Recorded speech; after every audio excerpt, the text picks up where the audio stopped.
असतो मा सद्गमय तमसो मा ज्योतिर्गमय मृत्योर्मा अमृतं गमय शान्ति शान्ति शान्तिः।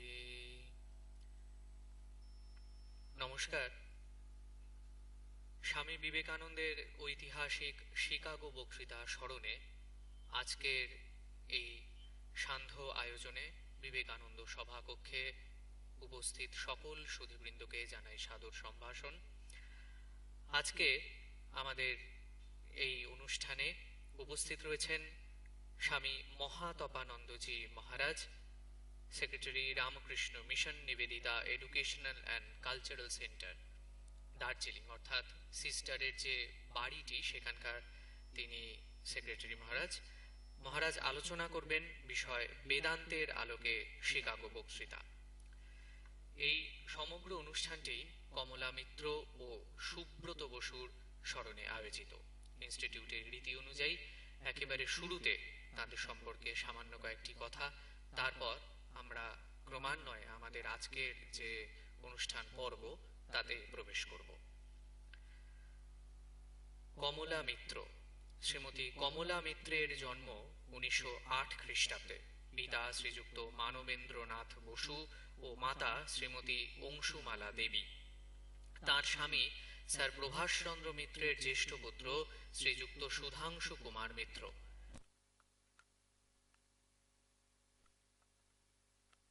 ঋজুতা ও ব্যক্তিত্ব তাকে শ্বশুর এবং পিতৃকুলের সর্বস্তরের মানুষের শ্রদ্ধা ও প্রীতির পাত্রী করে তোলে। 1939 খ্রিস্টাব্দে তার প্রথমা কন্যার মৃত্যু হয়। এই মানসিক বিপর্যয়ের মধ্যে স্বপ্নে তিনি শ্রী শ্রী ঠাকুরের শ্রীমূর্তির দর্শন পান।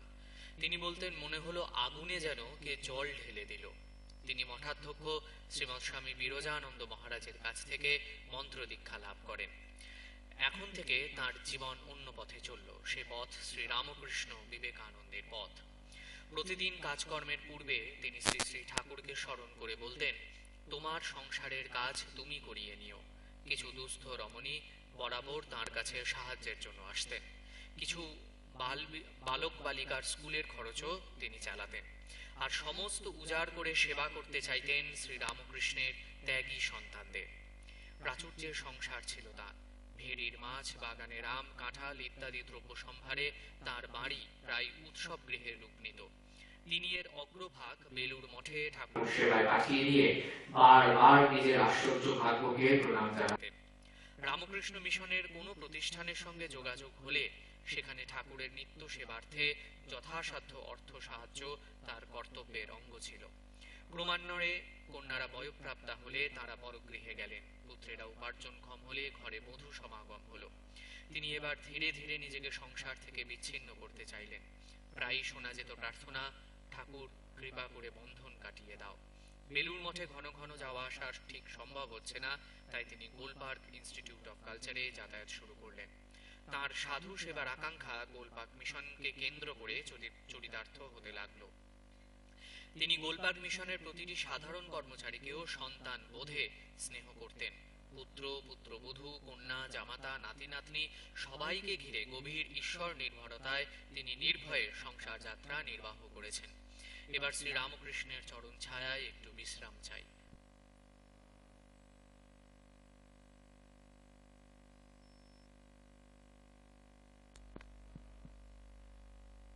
দেহ অপটু হয়ে আসছে।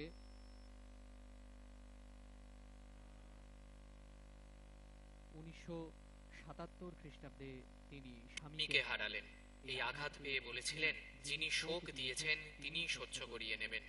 পুত্র কন্যাদের মুখ চেয়ে তিনি বৈধব্যের কোনো বাহ্য আড়ম্বর রাখলেন না, কিন্তু গভীর অনাসক্তিতে তার অন্তর পূর্ণ হয়ে রইল। শরীর আরো ভাঙতে লাগলো। ভগবত প্রসঙ্গ আর সদ্গ্রন্থ পাঠ নিয়েই থাকতেন সবসময়। 1980 খ্রিস্টাব্দের 19 আগস্ট সকালবেলা তিনি ইহলোকের মায়া ত্যাগ করে শ্রী রামকৃষ্ণের চরণাশ্রয়ে চিরকালের মতো চলে গেলেন। শ্রী সলিল কুমার মিত্র, শ্রী মলয় মিত্র ও শ্রী প্রবীর মিত্রের পৃষ্ঠপোষকতায় এই বক্তৃতাটি আয়োজিত। আমরা ইনস্টিটিউটের তরফে তাদের সকলকে সাদর অভ্যর্থনা এবং সম্ভাষণ জানাই। সুব্রত বসু।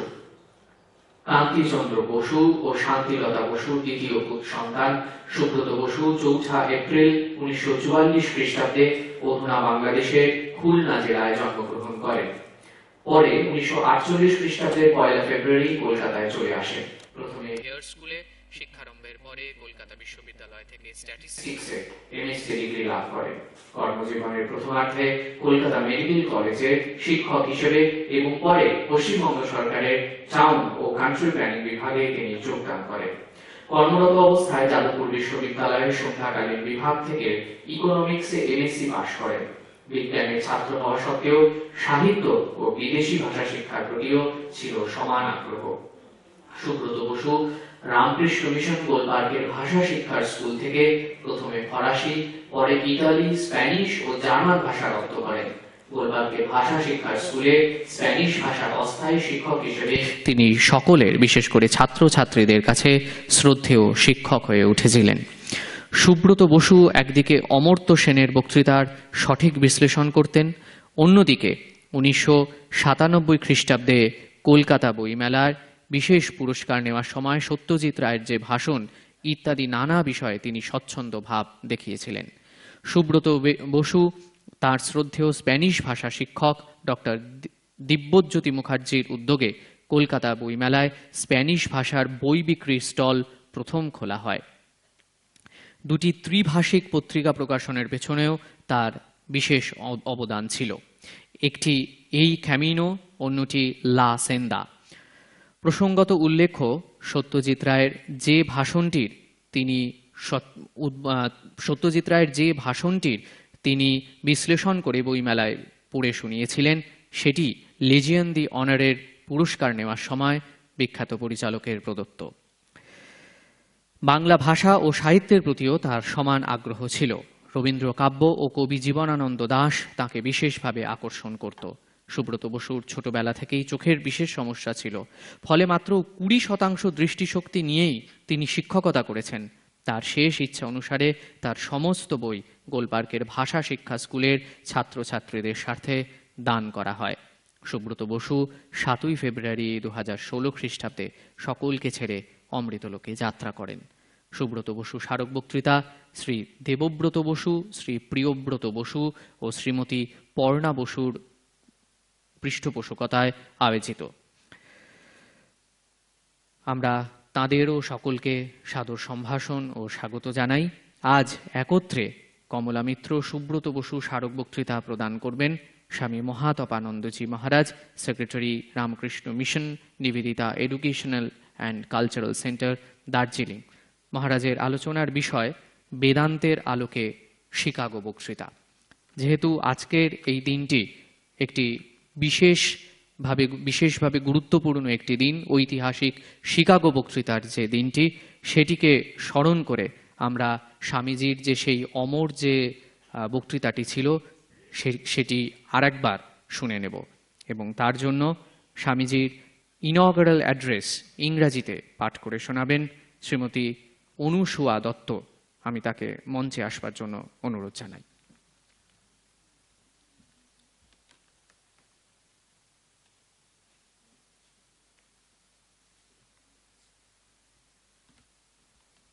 ক্ষমা করবেন, স্বামী বিবেকানন্দর ইনঅগারাল অ্যাড্রেস ইংরাজিতে পাঠ করে শোনাবেন Anushka Dutta.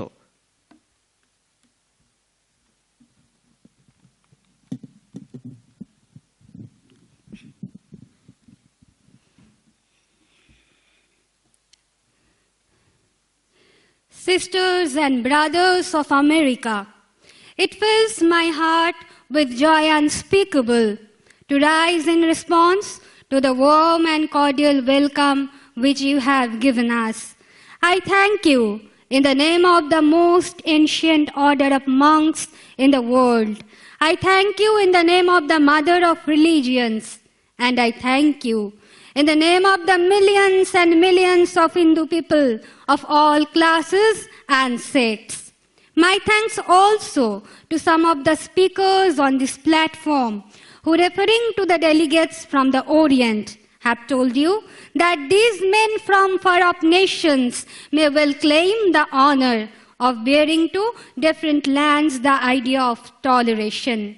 I am proud to belong to a religion which has taught the world both tolerance and universal acceptance.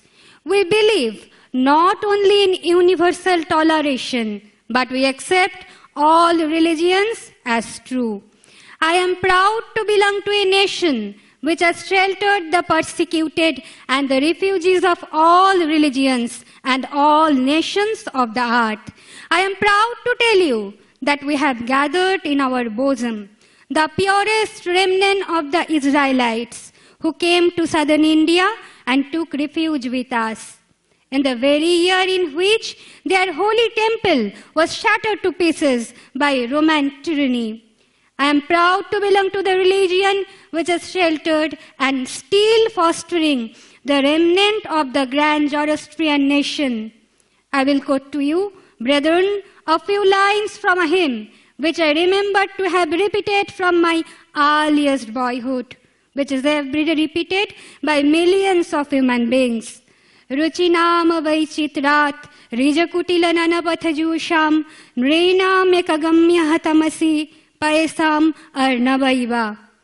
As the different streams, having their source in different places, all mingle their water in the sea. So, O Lord, the different paths which men take through different tendencies, various though they appear, crooked or straight, all lead to Thee.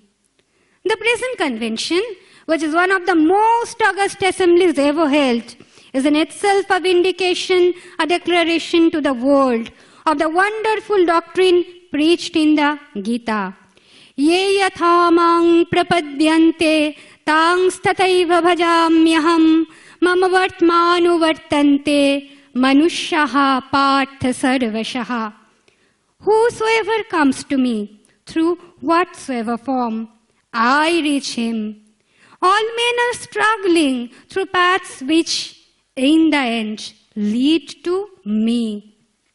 Sectarianism, bigotry, and its horrible descendant, fanaticism, have long possessed this beautiful earth. They have filled the earth with violence, drenched it often and often with human blood, destroyed civilization, and sent whole nations to despair.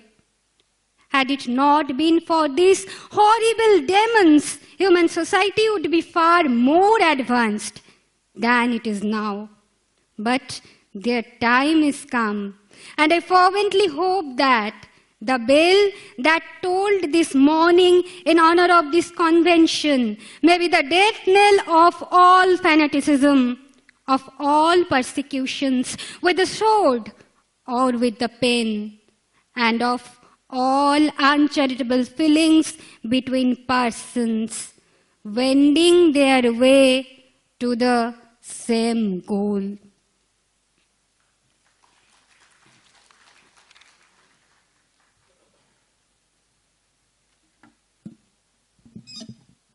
এবারে স্বামীজির ভাষণের বাংলা অনুবাদের পাঠ করে শোনাবেন শ্রী জন্মেজয় ব্যানার্জি।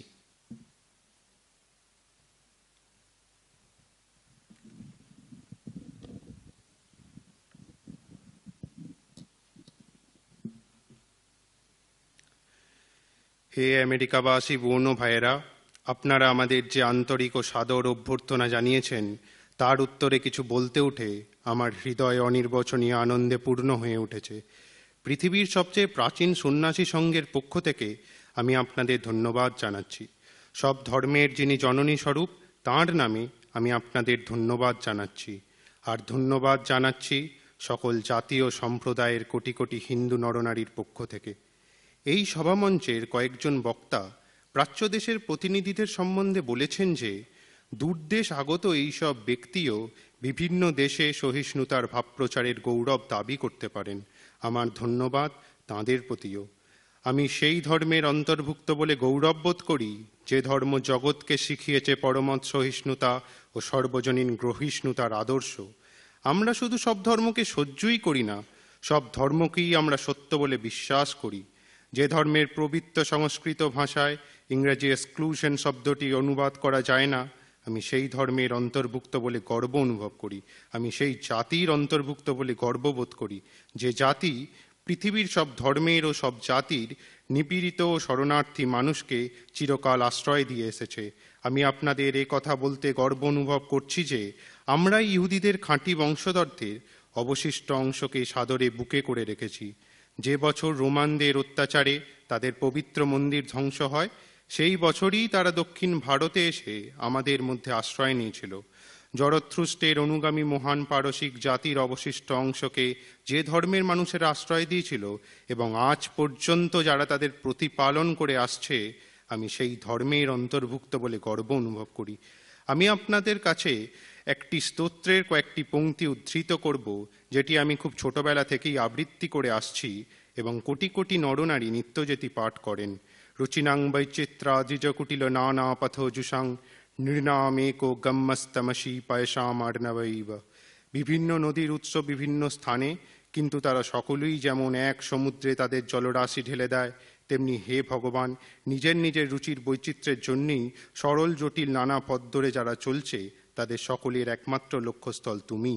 বর্তমান মহাসম্মেলন, যা পৃথিবীতে এ পর্যন্ত অনুষ্ঠিত শ্রেষ্ঠ সম্মেলনগুলির অন্যতম, তা কিন্তু গীতা প্রচারিত সেই অপূর্ব মতেরই সত্যতা প্রতিপন্ন করছে। গীতার এই বাণী ঘোষণা করছে, ইয়ে যথামাং প্রপদ্যন্তে স্তাংস্তথৈব ভজমহম মম বর্তমানুবর্তন্তে মনুষ্যা পার্থ সর্বসহ। যে যে ভাব আশ্রয় করে আসুক না কেন, আমি তাকে সেভাবেই অনুগ্রহ করে থাকি। হে অর্জুন, মানুষ সর্বতোভাবে আমার অভিমুখেই চলে।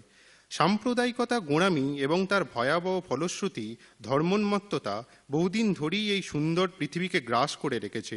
জগৎকে তারা হিংসায় পরিপূর্ণ করেছে, মানুষের রক্তে পৃথিবীকে বারবার সিক্ত করেছে এবং জাতির পর জাতি এর ফলে হতাশায় নিমগ্ন হয়েছে। এই সমস্ত ভয়ঙ্কর পিশাচ যদি না থাকতো, তাহলে মানব সমাজ এখনকার থেকে অনেক বেশি উন্নত হতো। কিন্তু তাদের অন্তিম সময় উপস্থিত এবং আমি আন্তরিকভাবে আশা করি এই সম্মেলনের সম্মানে আজ সকালে যে ঘণ্টাধ্বনি হলো, তা যেন সমস্ত ধর্মোন্মত্ততা, তরবারি অথবা লেকড়ির সাহায্যে অনুষ্ঠিত সর্বপ্রকার অত্যাচারের মৃত্যু ঘণ্টা হয়। একই লক্ষ্যের দিকে এগিয়ে চলেছে যেসব মানুষ, তাদের পরস্পরের মধ্যে সমস্ত অসদ্ভাবের সমাপ্তি ঘোষণা করুক ওই ঘণ্টাধ্বনি।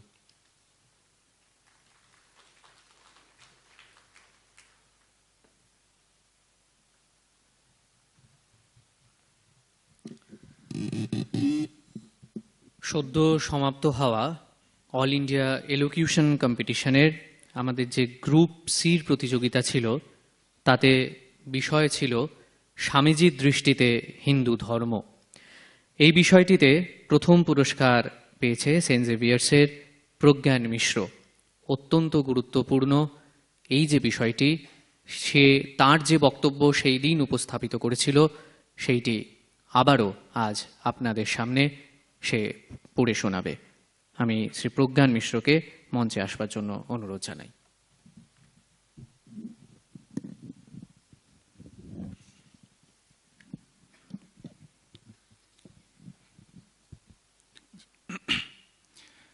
মঞ্চে উপবিষ্ট ইনস্টিটিউটের পূজনীয় সম্পাদক মহারাজকে প্রণাম জানাই আজকের প্রধান বক্তা স্বামী মহাতপানন্দজি মহারাজ সহ উপস্থিত সন্ন্যাসী বৃন্দ এবং সুধীবৃন্দকে। দেখুন, পৃথিবীতে নানা ধরনের কনফারেন্স হয়ে থাকে এবং কেই তা সব মনে রেখেছে, কিন্তু 132 বছরের পুরনো শিকাগো ধর্ম সম্মেলন আজও আমরা আবেগের সাথে স্মরণ করছি কেন? আসলে উত্তর একটাই, স্বামী বিবেকানন্দ এবং স্বামী বিবেকানন্দের ঐতিহাসিক উপস্থিতি। সেই উপস্থিতির গুরুত্ব কতখানি, এই প্রশ্নের উত্তর দিয়েছেন স্বাধীন ভারতের প্রথম গভর্নর জেনারেল শ্রী রাজা গোপালাচারী। তিনি বলেছেন, স্বামী বিবেকানন্দ ভারতবর্ষ তথা হিন্দু ধর্মকে রক্ষা করেছেন। তিনি না হলে হিন্দু ধর্ম লুপ্ত হয়ে যেত এবং আমরা আমাদের স্বাধীনতাও পেতাম না। বেশ, কেন এমন মন্তব্য? আসলে স্বামীজির আবির্ভাবের প্রাককালে ভারতবর্ষ তথা হিন্দু ধর্মের দুরবস্থার কথা আমরা জানি। পাশ্চাত্যের মিশনারিরা জোরদার প্রচার করছেন যে ভারতবর্ষে দুর্গতির মূল কারণ হিন্দু ধর্ম, তাই ভারতবাসীর এখন একান্তই প্রয়োজন খ্রিস্ট ধর্ম। জেমস মিল, টমাস মেকলেদের মতো বুদ্ধিজীবীদেরও প্রায় একই বক্তব্য, এবং অধিকাংশ ভারতীয় স্বধর্মে লজ্জিত এবং অজ্ঞ। ঠিক এই পরিস্থিতিতেই যুবা সন্ন্যাসী শিকাগো বিশ্বমঞ্চে বোমার মতো ফেটে পড়লেন।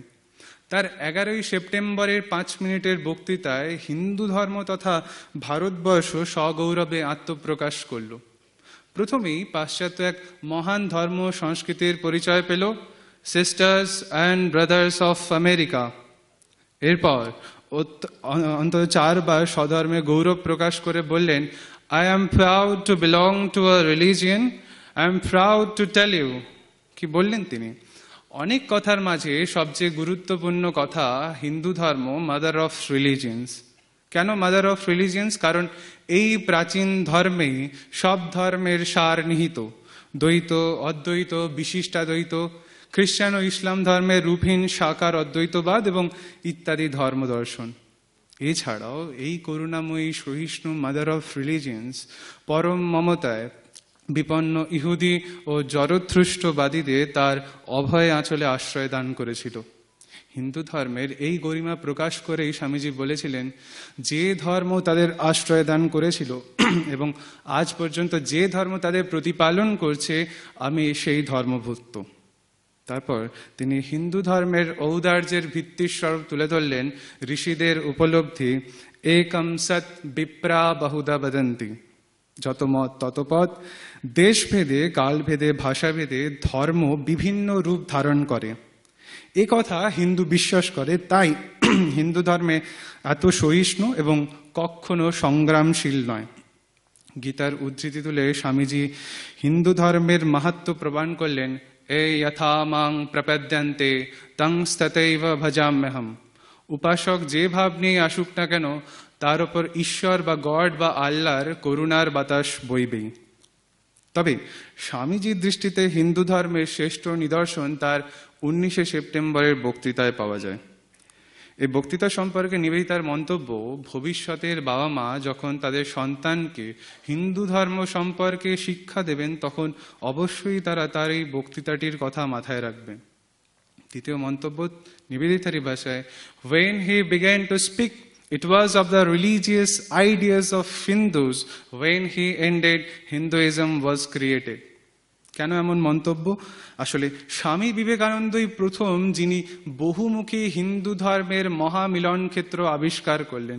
স্বামী বিবেকানন্দই প্রথম যিনি বিজ্ঞান ও যুক্তির সাথে হিন্দু ধর্মের বন্ধুত্বপূর্ণ সম্পর্কে প্রমাণ দিলেন। স্বামী বিবেকানন্দই প্রথম যিনি দেখিয়েছেন হিন্দু ধর্ম ঐহিক ও পারমার্থিক কর্মের মধ্যে প্রাচীরের বাধা স্বীকার করে না। There is no distinction between sacred and secular।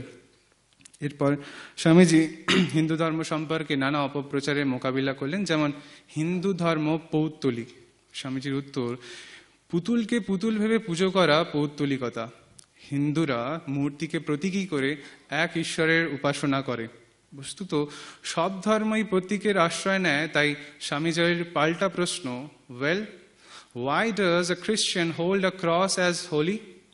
Why are there so many images in the Catholic Church, and why do the Muslims face the West at the time of prayer? আসলে সব ধর্মই প্রতীকের আশ্রয় নিয়ে থাকে। তবে হ্যাঁ, হিন্দু ধর্মই এমন এক বিশ্ববিদ্যালয় যেখানে প্রতীক উপাসনা থেকে শুরু করে অজাতবাদের চর্চার সুযোগ রয়েছে। এরপর হিন্দু ধর্ম সম্পর্কে আরো একটি অভিযোগ, হিন্দু ধর্ম বহু ঈশ্বরের কথা বলে, পলিথিইজম। স্বামীজির স্পষ্ট উত্তর, there is no polytheism in Hinduism। হিন্দুরা এক অদ্বিতীয় নিত্য ঈশ্বরের উপাসনা করে। The rose called by any other name would always smell as sweet। প্রসঙ্গে স্বামীজির দৃপ্ত ঘোষণা, ধর্মের ক্ষেত্রে হিন্দু ধর্ম সবচেয়ে গণতান্ত্রিক, সবচেয়ে সহিষ্ণু এবং সবচেয়ে গ্রহিষ্ণু। যাই হোক, স্বামীজির দৃষ্টিতে হিন্দু ধর্মের আজ বিশেষ চর্চা ও প্রচারের প্রয়োজন। প্রসঙ্গত বছর কয়েক আগে স্বামীজির প্রথম প্রচার ভূমি আমেরিকার বিখ্যাত পত্রিকা নিউজ উইকে একটি প্রবন্ধ প্রকাশিত হয়েছিল। এই প্রবন্ধটির শিরোনাম, উই আর অল হিন্দুজ নাও। আমরা সকলেই হিন্দু। কেন, কিভাবে? প্রাবন্ধিক একটি সমীক্ষা তুলে দেখিয়েছেন, ঈশ্বর, জীব, জগৎ সম্পর্কে চিন্তা ভাবনায় Americans are becoming more like Hindus and less like traditional Christians. প্রমাণস্বরূপ লেখিকা লিখেছেন যে মার্কিনীরা যুগ যুগ ধরে ঈশ্বরকে স্বর্গস্থ পিতারূপে গণ্য করেছেন। তাদের 84% আজ হিন্দুদের মতো বিশ্বাস করেন god is everywhere and in everything. প্রায় সমসংখ্যক হিন্দুদের মতো বিশ্বাস করেন সত্য লাভের নানা পথ, একম সৎ বিপ্রা বহুধা বদন্তি। যাই হোক, হিন্দু ধর্মের প্রতি পাশ্চাত্যবাসীদের এক বিশেষ আকর্ষণ রয়েছে, কিন্তু অস্বীকার করার উপায় নেই যে আমরা হিন্দু ভারতীয়রা, বিশেষ করে উই জেনজি, স্বধর্মে নিতান্তই অজ্ঞ। আমরা জানি স্বামীজি কাশ্মীরের এক বৃদ্ধা রমণীকে প্রশ্ন করেছিলেন, মা আপনি কোন ধর্মাবলম্বী? উত্তরে তিনি বলেন, খোদার দয়ায় আমি মুসলমানি। স্বামীজি তার উত্তরে খুব খুশি হয়েছিলেন। তিনি চাইতেন প্রতিটি হিন্দু সন্তান স্বধর্মে গর্ববোধ করুক। তবে তার আগে আমাদের 11ই সেপ্টেম্বর ও 19শে সেপ্টেম্বরের বিখ্যাত বক্তৃতা সম্পর্কে জানতেই হবে। আপনাদের সবাইকে আবার প্রণাম জানিয়ে আমার এই বক্তব্য শেষ করছি।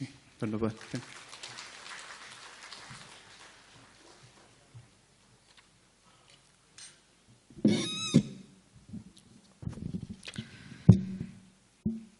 এবারে স্বামী মহাতপানন্দজি মহারাজ আলোচনা করবেন বিষয় বেদান্তের আলোকে শিকাগো বক্তৃতা।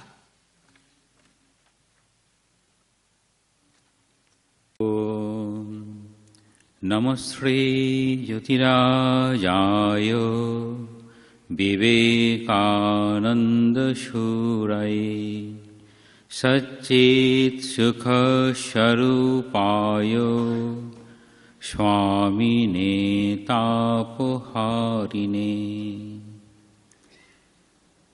ঠাকুর, মা, স্বামীজির চরণে আমার ভুলুণ্ঠিত প্রণাম, মহারাজের চরণে আমার দণ্ডবাদ ভূমিষ্ঠ প্রণাম। আর আজকে স্বামীজির যারা অনুগামী, স্বামীজির ভাবনায় ভাবিত হতে চান, প্রত্যেককে আমার প্রণাম, নমস্কার। বিষয়ে প্রবেশ করার আগে কতগুলো বিষয় আমরা দেখব। প্রথমত, শ্রীরামকৃষ্ণ তার ত্যাগী সন্তানদের মধ্যে নরেন্দ্রনাথকে, পরবর্তীতে স্বামী বিবেকানন্দ, কেন অদ্বৈত মতের শিক্ষা দিতেন। যখন নরেন্দ্রনাথ আসতেন তখন সেখানে বিভিন্ন রকম অদ্বৈতের বই পড়তে দিতেন। বিশেষ করে যে বইগুলোর মধ্যে অদ্বৈত ভাব বিশেষ বলিষ্ঠভাবে প্রকাশ পেয়েছে সেগুলো বলতেন।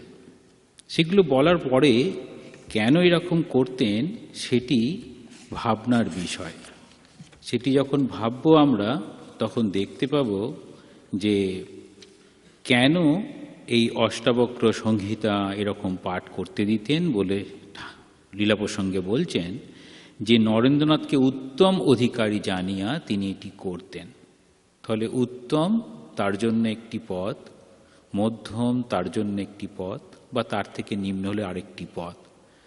প্রথম থেকেই এরকম যখন বলতেন তখন সঙ্গে সঙ্গেই নরেন্দ্রনাথ কীরকমভাবে দেখতেন। নরেন্দ্রনাথ তাতে মনে করতেন যেটা অনেকটা নাস্তিকতার মতো। তাতে ঠাকুর কিন্তু এই নরেন্দ্রনাথের স্পষ্টবাদিতা খুব সহজভাবে গ্রহণ করতেন। গ্রহণ করে বলতেন, তা তুই ওই কথা এখন নাই বা নিলি, তা বলে মুনি ঋষিদের নিন্দা ও ঈশ্বরীয় স্বরূপের ইতি করিস কেন? তুই সত্য স্বরূপ ভগবানকে ডাকিয়া যা, তারপর তিনি তোর নিকটে যেভাবে প্রকাশিত হবেন তাহাই বিশ্বাস করবি। খুব খেয়াল করব, সত্য স্বরূপ ভগবান। তাহলে ভগবান সত্য স্বরূপ। কতগুলো পর্যায়ে ভগবান সত্য স্বরূপে পৌঁছান যখন, তখন তিনি, ঠাকুর যেমন বলছেন ঈশ্বর সাকার, ঈশ্বর নিরাকার, সেটি সগুণ ঈশ্বর, সেটি নির্গুণ ঈশ্বর। তো এরকম বলতে বলতে বলছেন যে তা কি কোনো ইতি করা যায়? অর্থাৎ ইতি করা যায় না। কিন্তু সত্যস্বরূপ পরবর্তীতে স্বামীজি নিজেকে বলছেন আমি সত্যের তনয়, আমি জ্যোতির তনয়, এরকমভাবে উল্লেখ করছেন। তাহলে এরকমভাবে বলতে চাইলেন কেন? পরবর্তীতে তারপর কয়েকদিন পরে ঠাকুর রয়েছেন তখন কাশীপুরে। সেই সময়ের একটি ঘটনা, যে ঘটনার মধ্যে স্বামীজি কেবলমাত্র বুঝতে পেরেছিলেন, বাকিরা বুঝতে পারেননি। সেটা আমরা অনেকেই কথা প্রসঙ্গে উল্লেখ করি। কথা প্রসঙ্গে ঠাকুর বলছেন বৈষ্ণব ধর্মের কথা উঠল, ওই মতের সারমর্ম সমবেত সকলকে সংক্ষেপে বুঝাইয়া তিনি বলিলেন, তিনটি বিষয় পালন করিতে নিরন্তর যত্নবান থাকিতে ওই মতে উপদেশ করে। তাহলে বৈষ্ণব মতে তিনটি উপদেশ আছে। কীরকম বলছেন? নামে রুচি, জীবে দয়া, বৈষ্ণব পূজন। নামে রুচি অর্থাৎ ঈশ্বরীয় নামে, প্রত্যেকেই তার গুরু ইষ্ট এরকম তার নামে রুচি থাকবে, জীবের প্রতি দয়া থাকবে, বৈষ্ণবদের পূজা থাকবে। যেই নাম সেই ঈশ্বর, নাম নামই অভেদ। ঠাকুর বারবার বলেছেন, কথামৃতে পাওয়া যায়। সেই রকম অভেদ জানিয়া সর্বদা অনুরাগের সহিত নাম করিবে, অর্থাৎ ওই অনন্য চিন্তয়ন্ত মাম এরকমভাবে গীতাতে বলা হয়। তো তার কথাই চিন্তা করা হবে।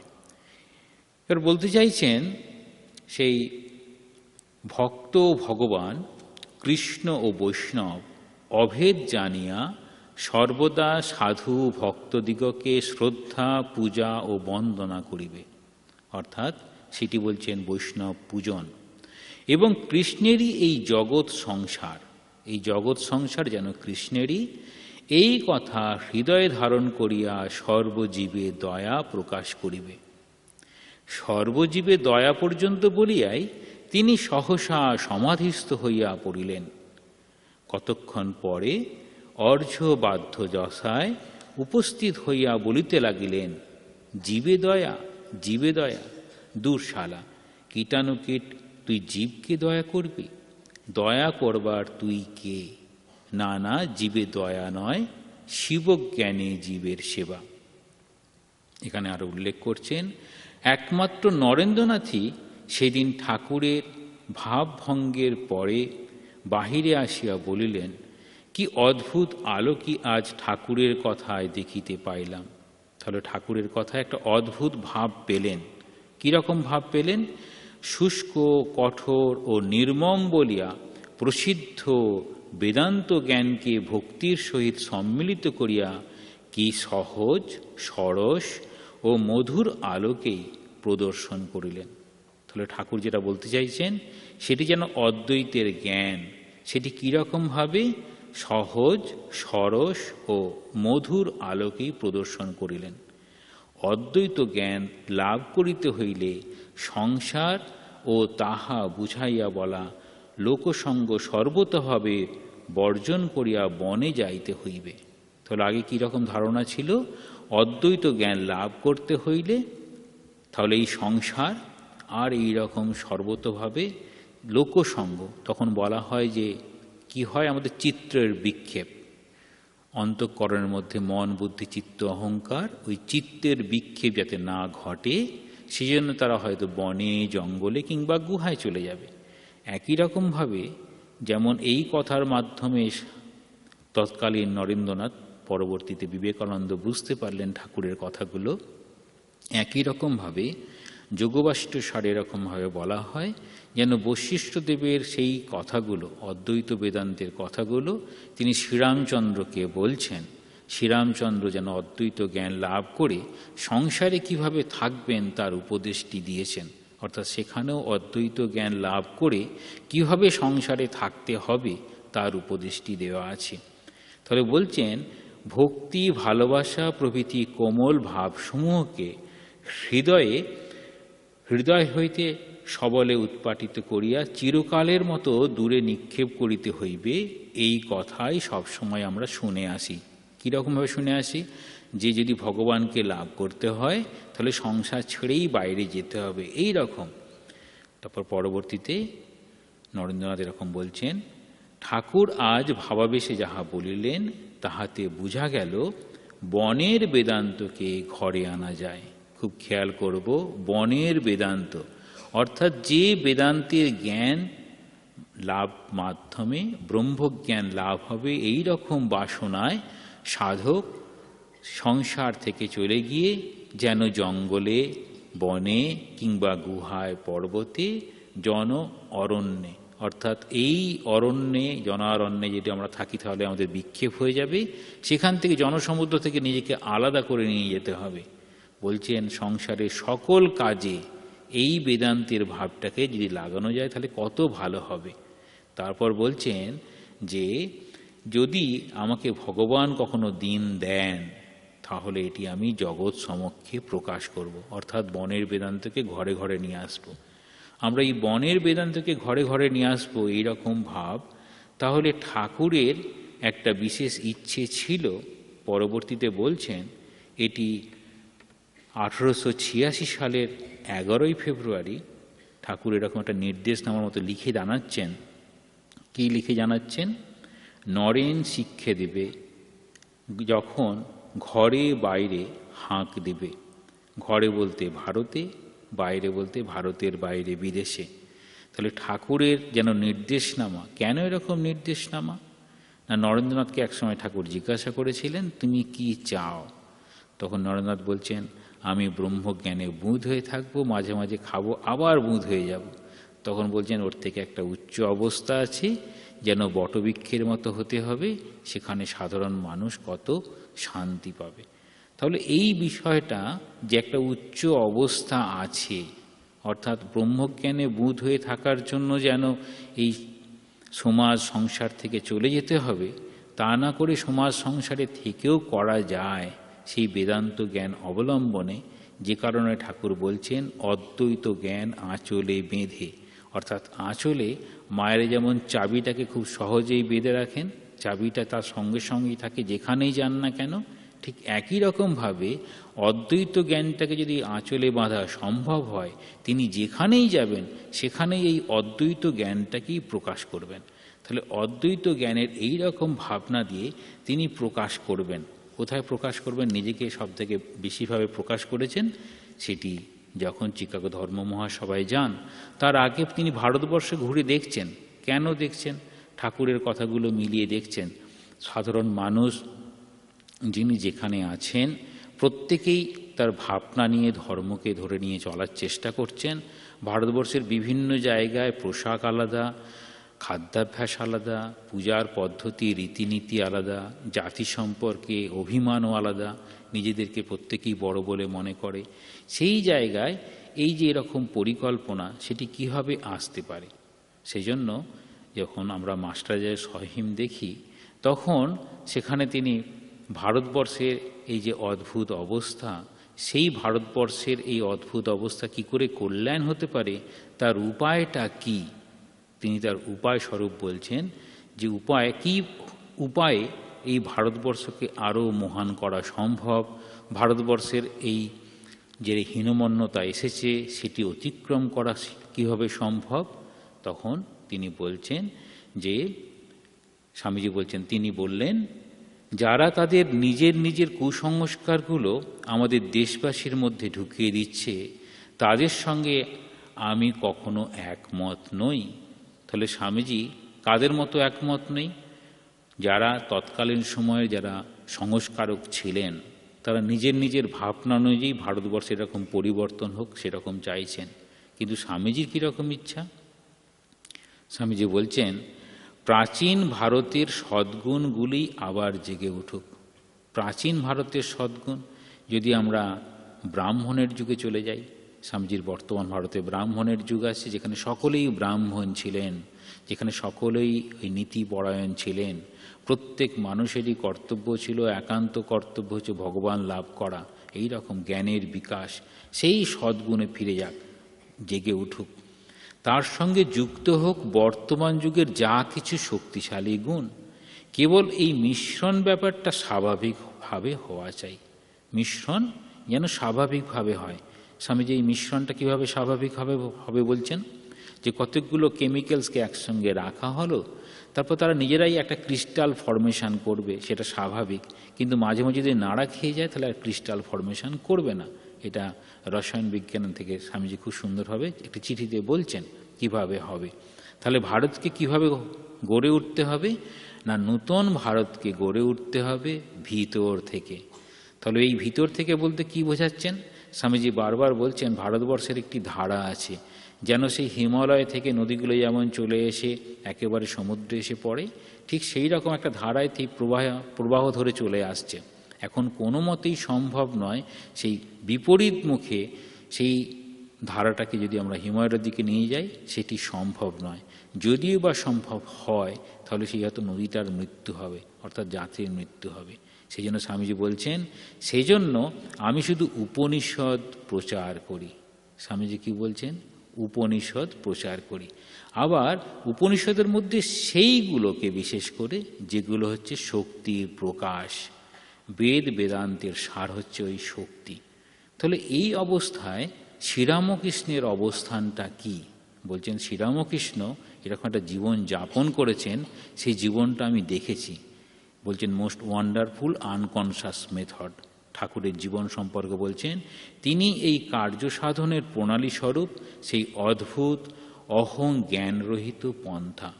আর এটি করার জন্য কি করতে হবে? শিক্ষার মধ্যে দিয়ে এই জাতির মধ্যে শক্তির সঞ্চার করতে হবে। যদি শক্তির সঞ্চার কার মাধ্যমে? বেদান্তের আলোকের মাধ্যমে আমাদের এটি করা সম্ভব, তবে হবে।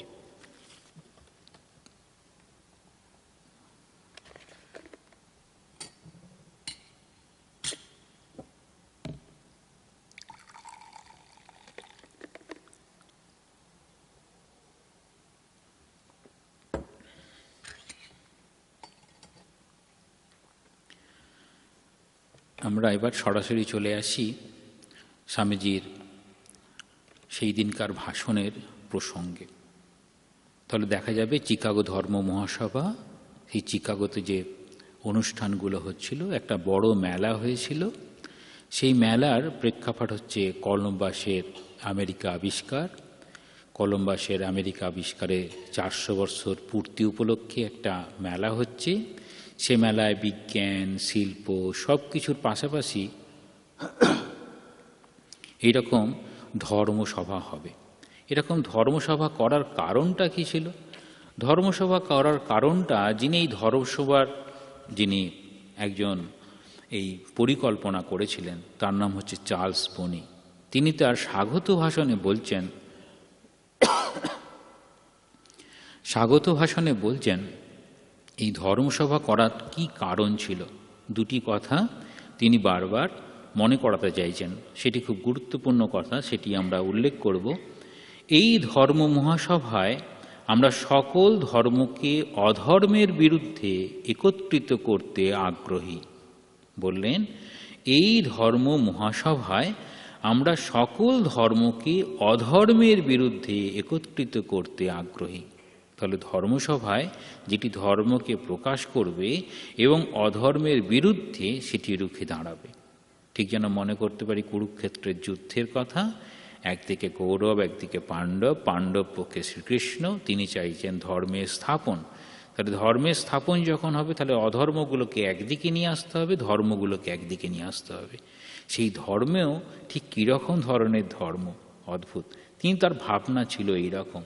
আবার বলছেন যদি মহান ধর্মগুলিকে একত্রিত করা যায় তবে সহানুভূতি ও ঐক্যের বহু সূত্র পাওয়া যাবে এবং ঈশ্বর প্রেমে মানব জাতির সর্বজনীন ঐক্য ও মানব সেবার কাজ সহজ ও ত্বরান্বিত হবে। তাহলে কি করতে চাইছেন?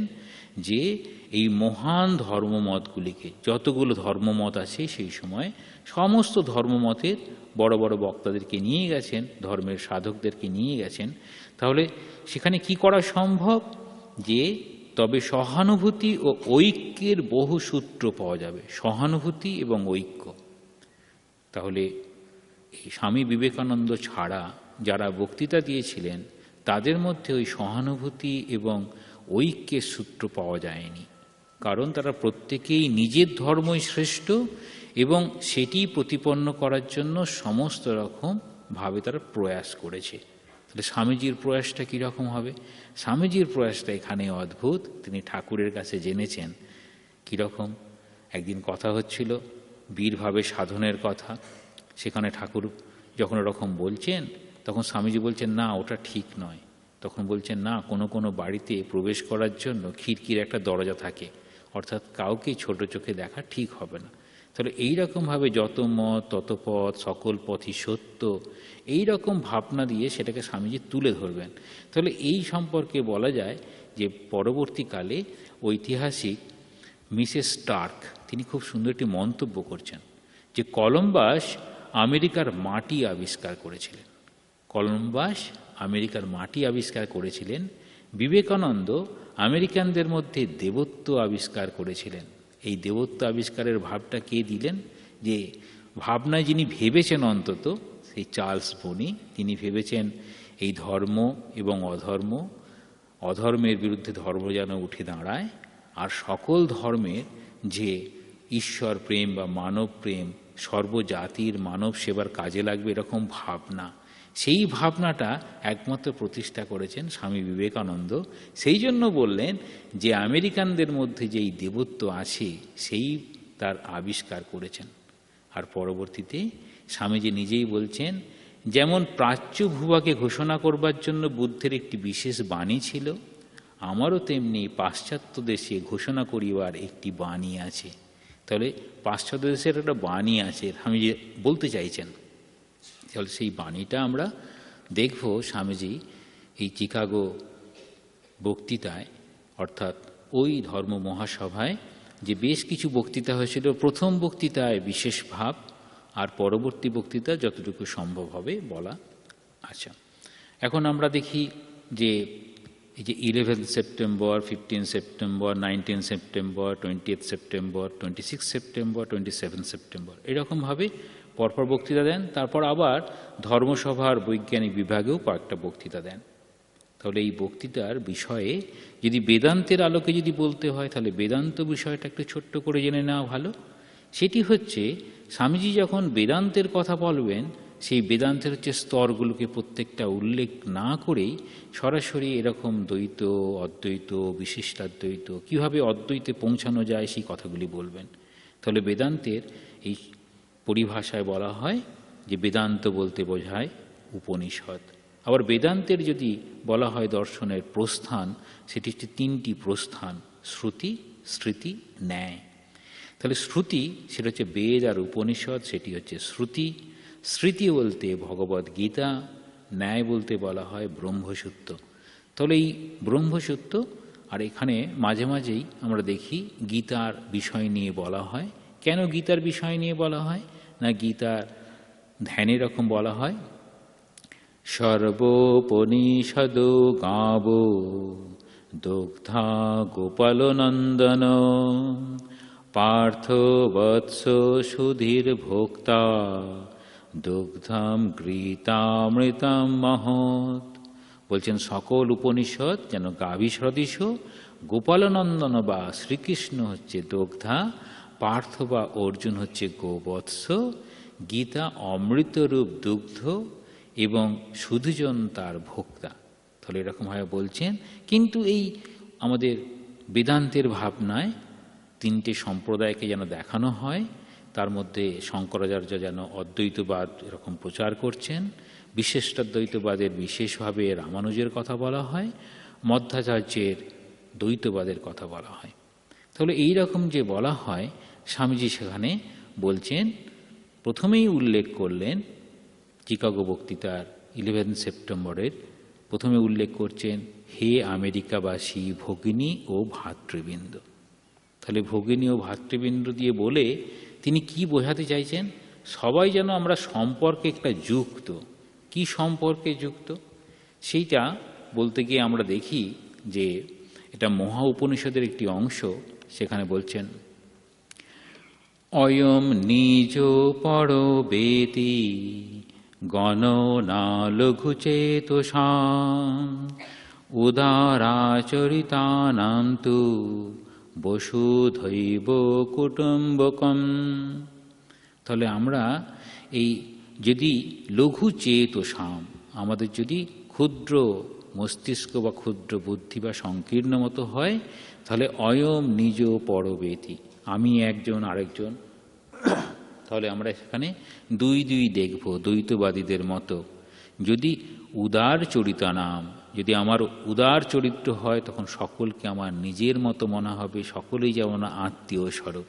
তাহলে সকলে যদি আত্মীয় স্বরূপ হয়, সেখানে সম্বোধনটা কীরকম হবে? যেন সবাই আমার ভাই বোনেরা, আমি তাদের সঙ্গে এক। এই সবাই আমরা এক, এই ভাবনা মহারাজ দীর্ঘদিন নরেন্দ্রপুরে ছিলেন, সেখানে এরকম দাদার কনসেপ্ট আছে। বেলঘুরিয়াতেও দাদাদের কনসেপ্ট আছে, মানে মহারাজদেরকে সব যারা ছাত্ররা আছে দাদা দাদা বলে। তাহলে এই সম্পর্কে আমরা যেন সবাই ভাই, একটা উচ্চ আদর্শ, সেটি যেন কিভাবে আনা সম্ভব হয় তার একটা দেখানোর চেষ্টা।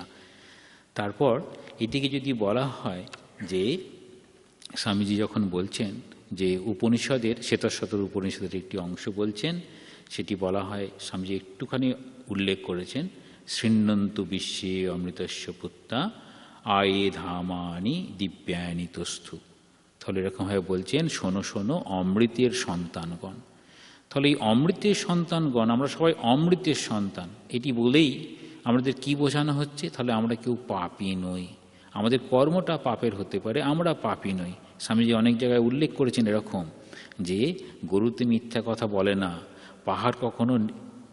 এই যে পাথর কখনো নিয়ম লঙ্ঘন করে না, কিন্তু মানুষ এরকম গোলমাল করতে পারে, কিন্তু সেই মানুষের মধ্যেই দেবতা আছে, সেটি প্রকাশ পেতে পারে।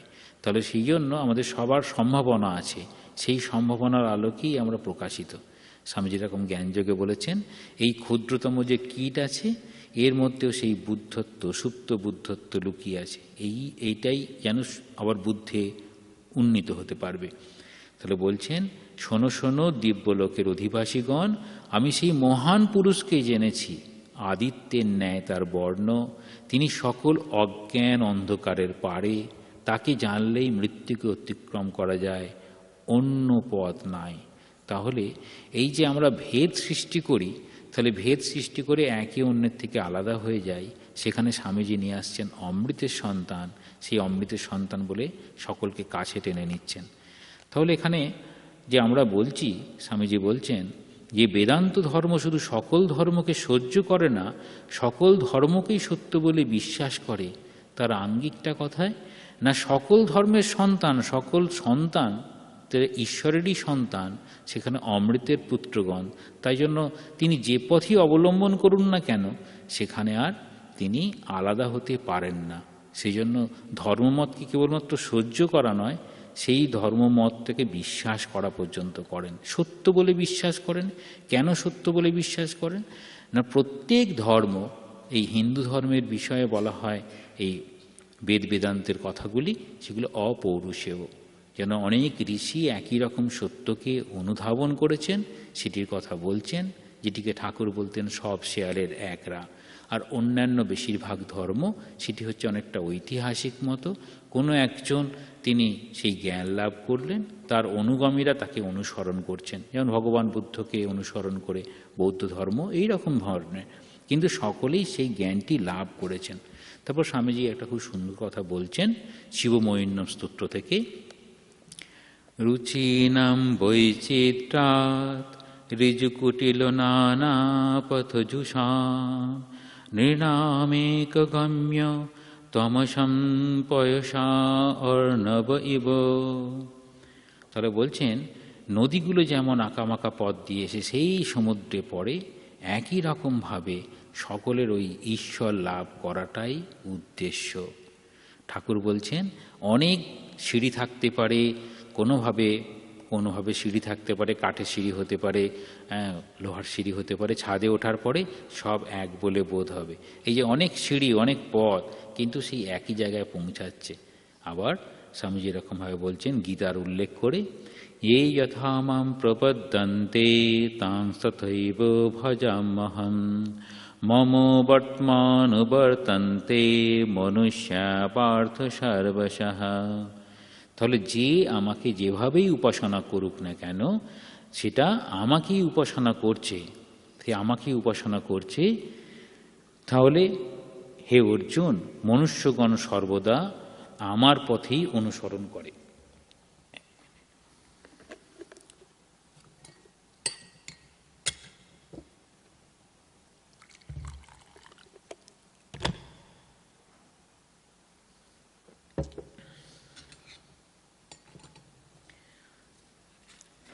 যখন আমরা এই বিষয়টা দেখব তখন আমরা একটু খেয়াল করব যোগবাশিষ্ঠ সারে আত্মার্চন প্রকরণ বলে তৃতীয় অধ্যায় রয়েছে। সেখানে কীরকমভাবে বলা হচ্ছে, সেখানে বলা হচ্ছে ব্রহ্মের যথার্থ উপাসনা, আত্মার যথার্থ অর্চন বা পূজন কি, অর্থাৎ ব্রহ্মের পূজা বা আত্মার পূজাটা বলতে কি বোঝায়। গ্রাহ্য গ্রাহক সম্বন্ধে সামান্যে সর্বদেহিনাম যোগিন সাবধানত্বম ইয়ত্তৎ অর্চনমাত্মনঃ। বলছেন গ্রাহ্য গ্রাহক সম্বন্ধাত্মক সর্বব্যবহার সকল জীবেই তুল্য। যোগীগণ অর্থাৎ তত্ত্বজিজ্ঞাসুগণ ইহা হইতে বিরত হইয়া অবধানতার সহিত তত্ত্বচিন্তনে রত থাকেন, ইহাই আত্মার যথার্থ পূজা। তাহলে আত্মার এইরকম যথার্থ পূজা, সেটিকে তত্ত্ব নির্ণয় কীরকম বলছেন, যেটি অনেক সময় আপনারা অনেক মহারাজের ভাষণে শুনে থাকবেন, সেটি তত্ত্ব নির্ণয় থেকে নেওয়া। উত্তম ব্রহ্ম সৎ ভাব ধ্যান ভাবস্তু মধ্যম স্তুতির জপোধমো ভাব বাহ্য পূজা ধমাধমা। বলছেন সদা ব্রাহ্মী স্থিতি সর্বোত্তম, অর্থাৎ সর্বদা ব্রহ্মে স্থিতি। ব্রহ্ম কীরকম না, তিনি নিত্য শুদ্ধ বুদ্ধ মুক্ত সত্য স্বভাব পরমানন্দ অনন্ত অদ্বয়ম ব্রহ্ম, বা বলা হয় তিনি কীরকম না, তিনি সৎস্বরূপ, তিনি চিৎ স্বরূপ, তিনি আনন্দ স্বরূপ। তাহলে সেখানে সবসময় অবস্থান, সেটি হচ্ছে সর্বোত্তম। ব্রহ্মচিন্তন মধ্যম, অর্থাৎ ব্রহ্মের চিন্তা করছেন কিভাবে, আমাদের কোনটি সৎ কোনটি অসৎ। সৎ যেটি অপরিবর্তনীয় সত্তা সেটি সৎ, অসৎ যেটি পরিবর্তনীয় সত্তা সেটি অসৎ। যেমন জগৎ হচ্ছে অসৎ, অর্থাৎ প্রতি মুহূর্তে সেটি পরিবর্তনশীল। সংসারতি ইতি সংসারও, সর্বদা পরিবর্তনশীল বলে সেটি সংসার পরিবর্তন। তাহলে এই ব্রহ্মচিন্তন, তার মধ্যে পরিবর্তন হচ্ছে না, তার চিন্তন করা। স্তুতি জপাদি অধম, তাহলে তার তুলনায় স্তুতি জপাদি, স্তুতি করা, ঈশ্বরের স্তুতি করা, ঈশ্বরের জপ করা অধম। বাহ্য পূজা অতি নিকৃষ্ট বলা হইয়া থাকে। তাহলে যে যথামাম প্রপদ্যন্তে তাং তথৈব ভজাম্যহম, এরকমভাবে যে শ্রীকৃষ্ণ বলছেন গীতাতে, তাহলে তার মধ্যে যিনি সর্বদা ব্রহ্মে স্থিতি, অর্থাৎ যখন সমাধি এটাতে সেটি নির্বিকল্প সমাধির মধ্যে অবস্থান করেন, সেটি হচ্ছে ব্রাহ্মী স্থিতি, নির্বিকল্প সমাধি। তার নিচেরগুলো হচ্ছে ব্রহ্মচিন্তা, তার নিচে হচ্ছে এই আমরা জপ ধ্যান করার যে চেষ্টা করি সে স্তুতির জপাদি, তারও নিম্নে হচ্ছে বাহ্য পূজা। তাহলে এইরকমভাবে বলা হয়। আবার মৈত্রী উপনিষদে এরকম বলা হয়, উত্তমা তত্ত্বচিন্তৈব মধ্যমম শাস্ত্রচিন্তনম অধমা মন্ত্রচিন্তা চ তীর্থ ভ্রান্ত ধমাধমা। তত্ত্বচিন্তা অতি উত্তম। তত্ত্ব মানে হচ্ছে তার চিন্তা করা, অর্থাৎ ব্রহ্মের চিন্তা করা, এই তত্ত্বমসি তত্ত্ব।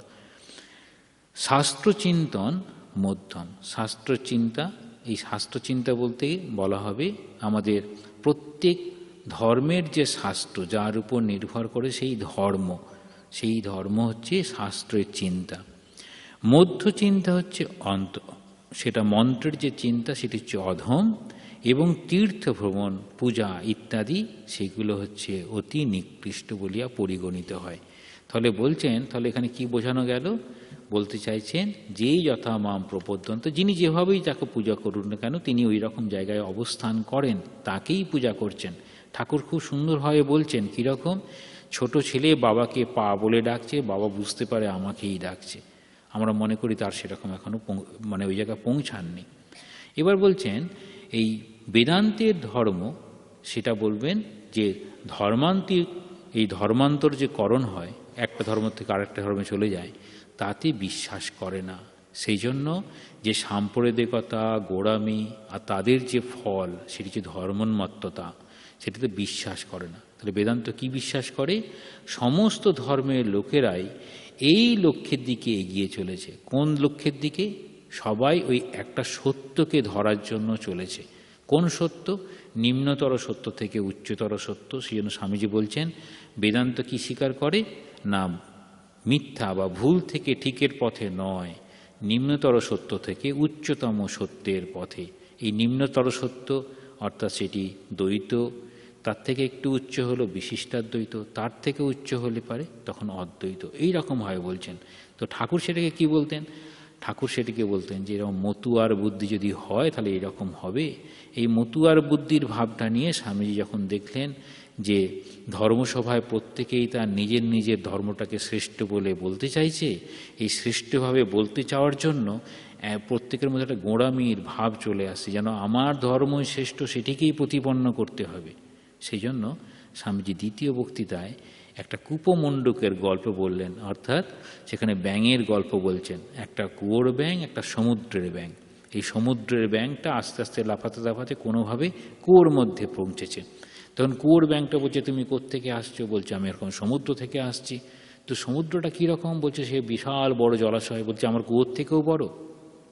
তো প্রত্যেকেই আমরা এরকম কুয়োর থেকে বড়। তারপর সেই ছোটদের জন্য অ্যানিমেটেড একটা খুব সুন্দর আছে, সেখানে স্বামীজির এই গল্পটাকে বলা হয়েছে। ব্যাঙটা খুব পেটটাকে ফোলালো, বলছে এর থেকেও বড়। তারপর এরকম লাফালো, এর থেকেও বড়। বলছে, তুমি কল্পনাই করতে পারবে না এই কুয়োর মধ্যে থেকে সমুদ্রটা কত বড় হতে পারে। ঠিক সেই রকম যে এইরকম উদার মতের ভাব, সেই একমাত্র উদার মতের ভাবটাই উপনিষদের আলোকে আমরা দেখতে পাব, যে ভাবটি ঠাকুর এই বর্তমান সময়ের জন্য আমাদের কাছে রেখে যাচ্ছেন এবং তারই মুখপাত্র রূপে স্বামী যেন সেটাকে প্রকাশ করছেন। তাহলে আমরা যেরকম করি সেটিকে ঠাকুরের ভাষায় বলা হয় মতুয়ার বুদ্ধি। এরপর তৃতীয় বক্তৃতায় স্বামীজি এই হিন্দু ধর্ম বিষয়ে বলেন। হিন্দু ধর্ম বিষয়ে খুব বড় বক্তৃতা দিয়েছেন, সেটি লিখিত বক্তৃতা, যেটা সম্পর্কে নিবেদিতা খুব সুন্দর একটি মন্তব্য করছেন যে যখন তিনি অর্থাৎ স্বামীজি বলতে শুরু করলেন এই হিন্দু ধর্ম সম্পর্কে, তখন তা ছিল হিন্দুদের ধর্মীয় চিন্তাধারা। কিন্তু যখন বলা শেষ হলো, হিন্দু ধর্মটাই যেন তিনি সৃষ্টি করলেন। আচ্ছা, হিন্দু ধর্ম সৃষ্টি করলেন কিভাবে? না, হিন্দু ধর্মের ভাবটা স্বামীজি যেভাবে দিয়েছেন এর মধ্যে দিয়ে। তাহলে হিন্দু ধর্মের ভাবটা বলতে কি বোঝাবে? হিন্দু ধর্ম এই রকম যে স্বামী যেমন বলছেন, ঠাকুর এই সংক্ষিপ্ত হৃদয় ঋষি, সংক্ষিপ্ত সংস্কার ঋষির হৃদয় রূপে যেন ঠাকুর অবতীর্ণ হয়েছেন। বিগত 5000 বছরের সংস্কৃতি তিনি এক জীবনে বয়ে চলেছেন। সেখানে এই বিভিন্ন ধর্মের ভাব ঠাকুর যেন গ্রহণ করে সেখান থেকে তার নির্যাসটা দিচ্ছেন। ঠাকুর কেবলমাত্র কালী মায়ের সাধনা করে থেমে যাননি, তিনি তো মায়ের দর্শন পেয়েছিলেন। তিনি আরও অনেক মত জানলেন যে প্রত্যেক মত দিয়ে সেখানে পৌঁছানো যায়। সব পথ সব মত সত্য, কিন্তু কোনো একটিকে নিষ্ঠা ধরে আগিয়ে যেতে হবে। তাহলে এই বেদান্তের বিষয়টা কি বোঝাবে? না, বেদ হচ্ছে চিন্তা রাশি, জ্ঞানের চিন্তা রাশি। তাহলে সেটি কোনো পুস্তকে আবদ্ধ কি? না, পুস্তকে আবদ্ধ নয়। মুনি ঋষিরা যেন তাদের পরম্পরা অনুযায়ী নিয়ে চলেছে, পরবর্তীতে সেটা লেখা হয়েছে।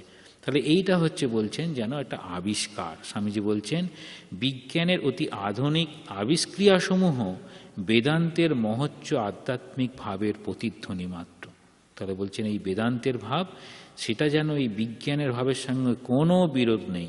অন্যান্য ধর্মের সঙ্গে তাদের যেন বিজ্ঞানের যুক্তি বিচারের নিরিখে তারা যেন বলবে না, আমরা যুক্তি বিচারের মধ্যে দেখব না, আমাদের এটি করতে বলা হয়েছে আমরা করব।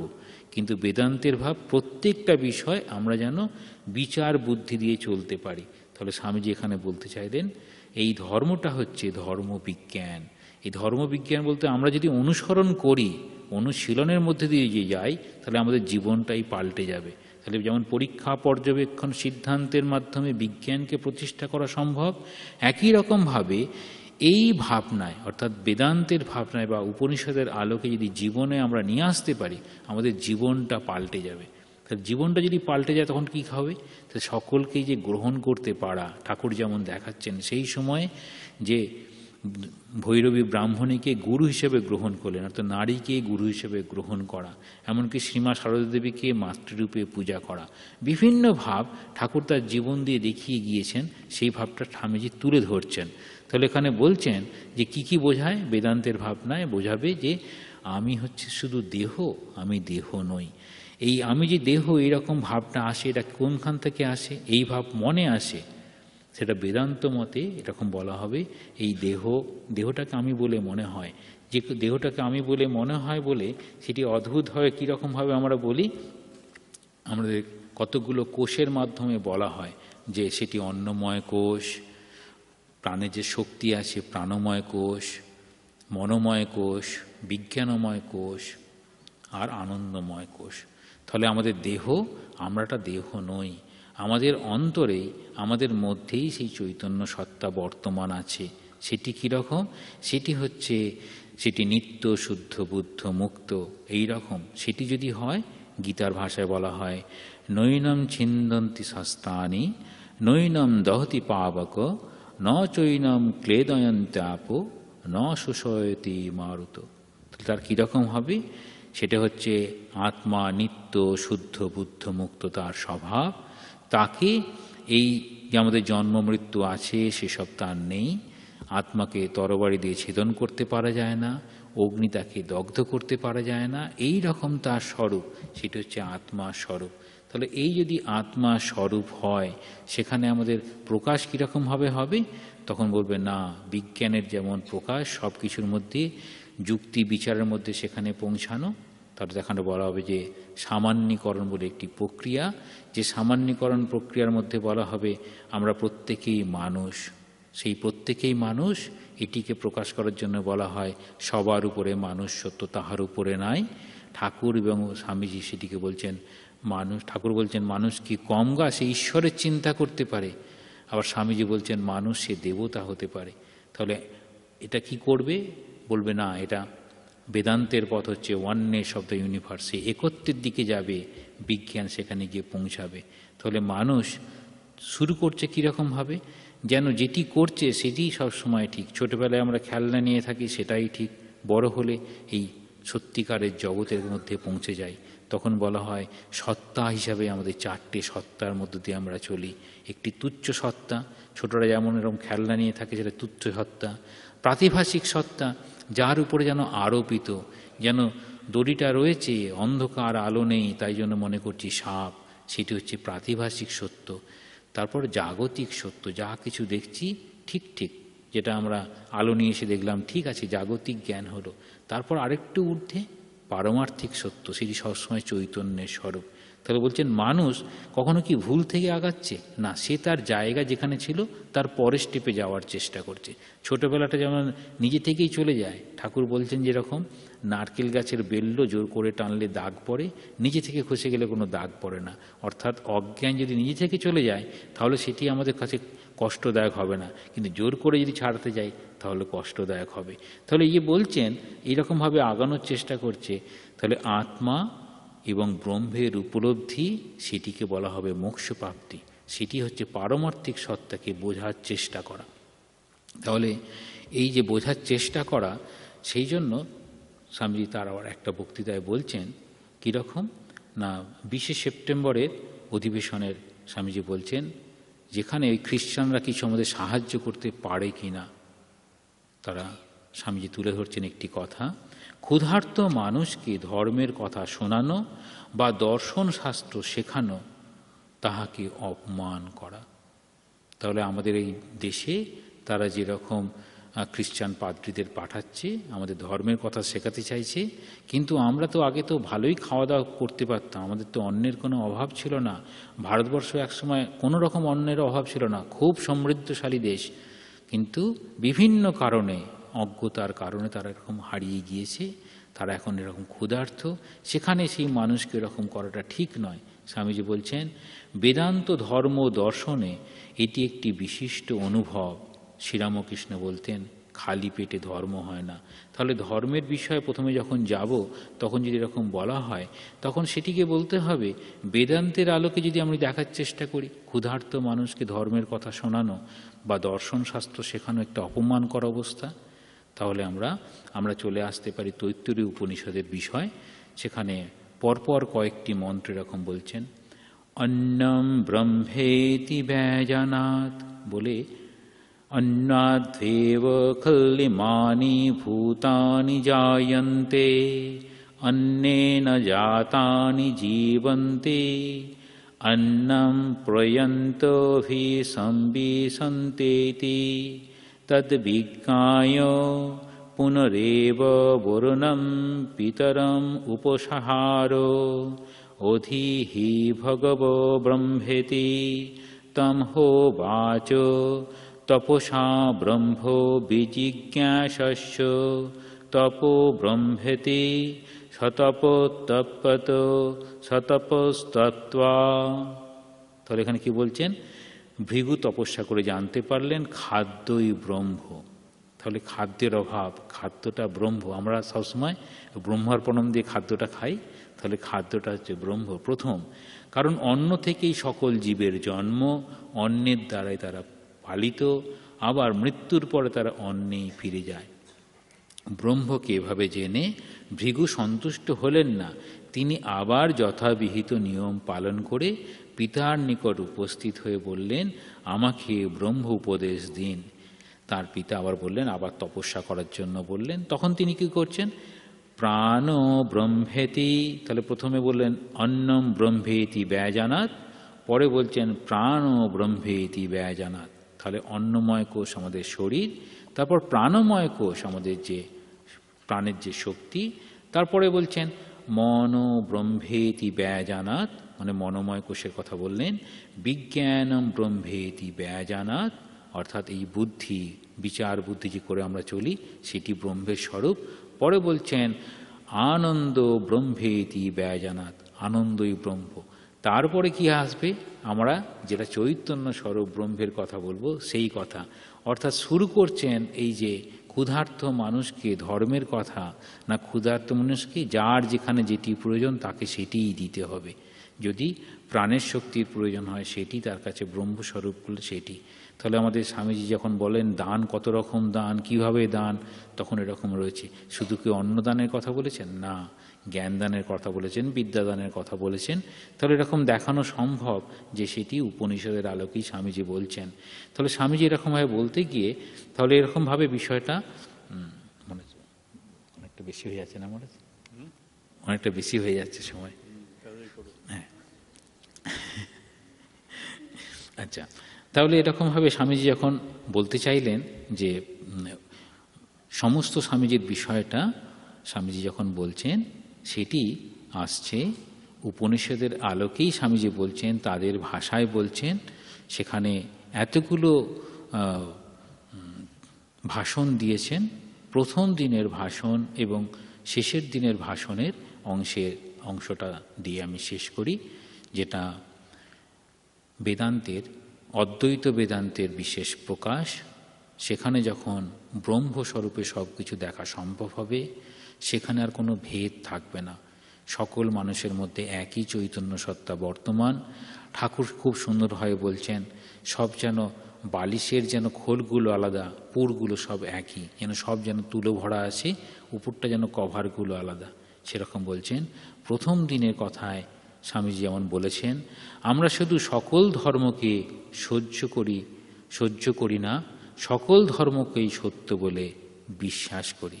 শেষে এই কথায় এবার ফিরে আসছেন, বিবাদ নয় সহায়তা, বিনাশ নয় পরস্পরের ভাব গ্রহণ, মতবিরোধ নয় সমন্বয় ও শান্তি।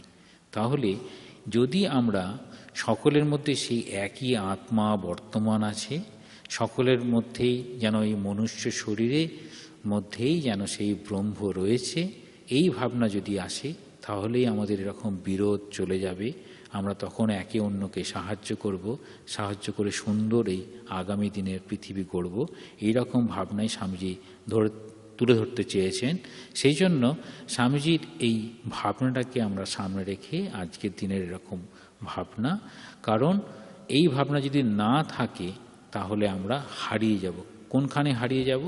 আমরা যেমন আবার সেই প্রাচীন জায়গায় ফিরে যাব, সেখানে এই ভেদ বিভেদ, যত ভেদ হবে তত আমরা দুর্বল হয়ে যাব।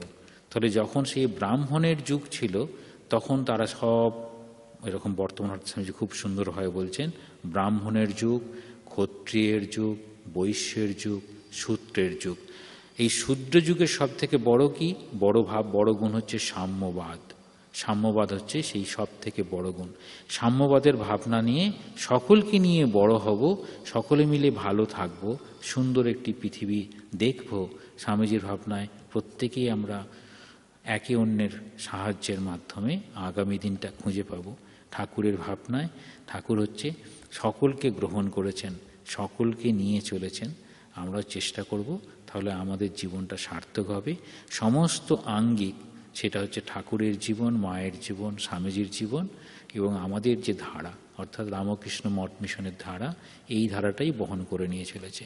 সকলকে প্রণাম, নমস্কার, মহারাজকে প্রণাম। ওম শান্তি শান্তি শান্তি। হরি ওম তৎসৎ। শ্রীরামকৃষ্ণার্পণমস্তু। এবারে সভাপতির ভাষণ ইনস্টিটিউটের সম্পাদক শ্রীমৎ স্বামী সুপর্ণানন্দজি মহারাজ।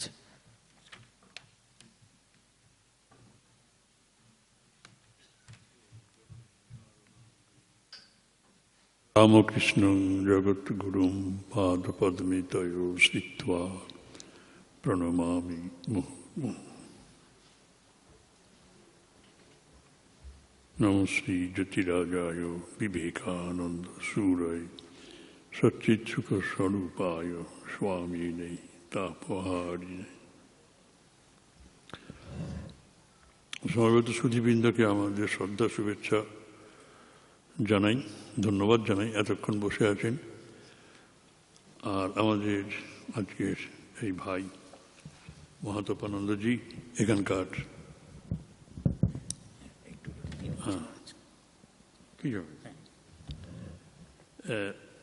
এখানকারই তিনি সেবক ছিলেন, আপনারা জানেন,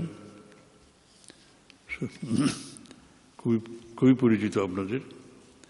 এখন বাইরে গিয়ে সাগরের ব্যাঙ হয়ে গিয়েছেন, বুঝতেই পারছেন।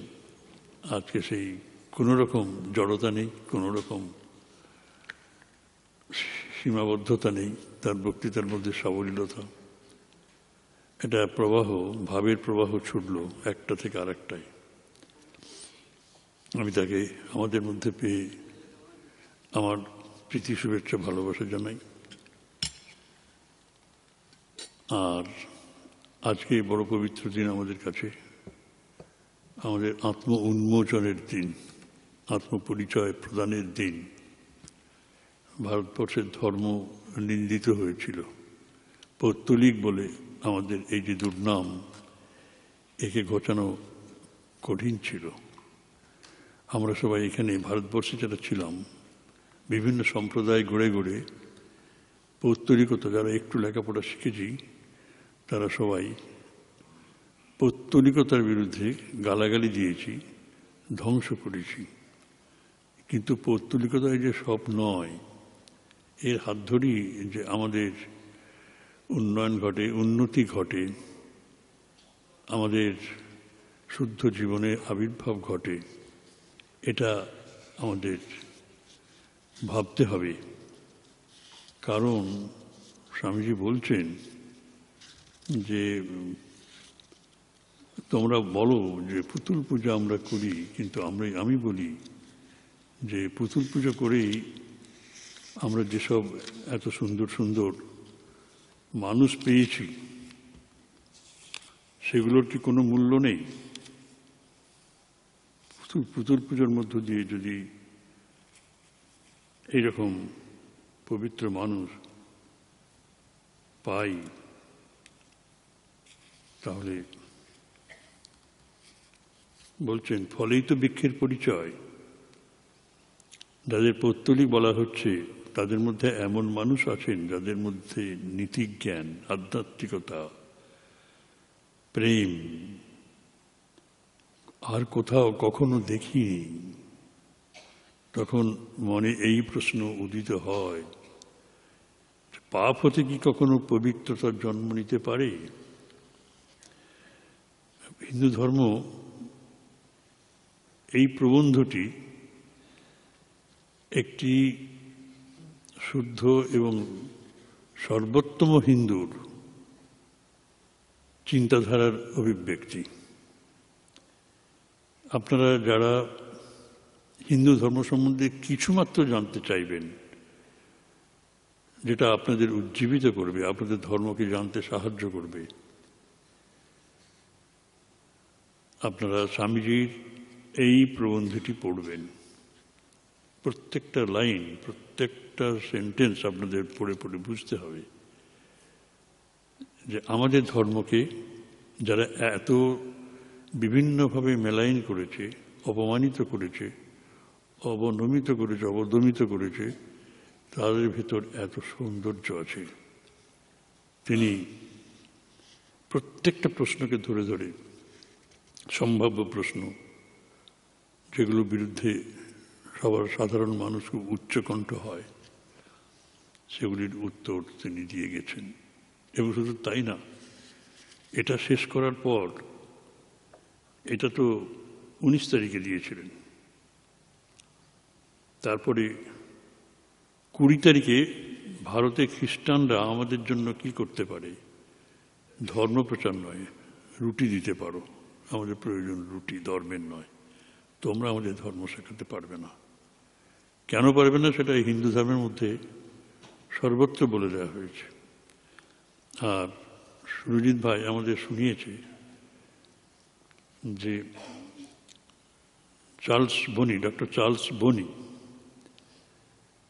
তিনি সম্ভবত আইন জগতের লোক ছিলেন, কিন্তু খুব ধার্মিক। এই কলম্বাসের 400 বছর আমেরিকা আবিষ্কারের উৎসব হচ্ছে, সেটাকে লক্ষ্য করে সেই যে বিশ্ব মেলা, তার তো জাঁকজমক দেখে